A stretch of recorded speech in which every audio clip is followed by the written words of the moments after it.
Opo, medyo marami yung inilatag ni Pangulong Bongbong Marcos pagdating sa transportasyon. Siguro sir, yung pinaka-priority nyo ngayon?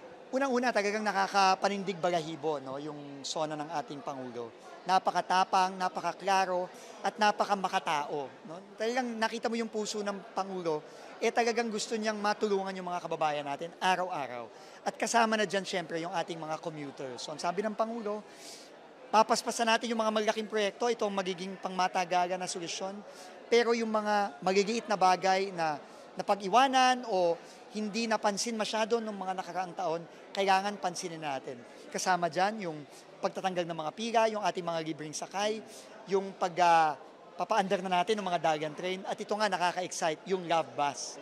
No, nagagawin nating libreng sakay, hindi lang sa pinilot natin sa Cebu at sa Davao nung nakaraang linggo, pero gagawin na nating nationwide program ito. Ano yun sir? Could you explain sa mga hindi familiar? Kasi sabi 1970s pa yung Love Bus. So anong magiging mechanics nito sir? Or paano ma-avail ng publiko? Nahahalata nga yung edad ko, no? Kasi naalala ko pa yung love bus, no? Nung bata ako, hinahatid ko yung nanay ko na nagtatrabaho noon. Sumasakay siya ng love bus nung 1980s, nung early 80s, no?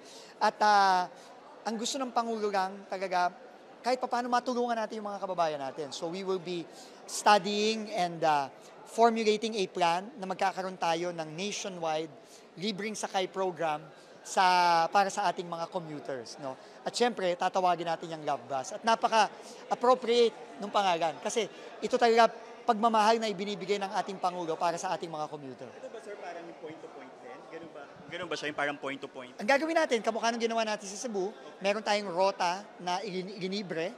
Ganun din ang gagawin natin. So, may mga rota tayong pipiliin na talagang ginagamit ng mga kababayan natin at yun ang gagawin nating mga love bus routes na magiging libre. Okay. Ano na lang sir, malaking challenge sa transportation sector in the next 3 years? Napakadaming mga paghamon, no, ng transportation. Pero ang pinakamalaking paghamon talaga dito ay yung pagpapaspas natin dito sa mga proyektong talagang makakapagbigay ng mahabaang o pang matagalang solusyon dito sa problema ng ating mga commuter.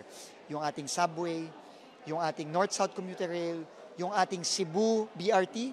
Pero ipapilot na natin yan sa September, sisimulan na natin yung unang phase at yung ating Davao Modern Bus. Yan ang mga talagang kailangan nating bilisan.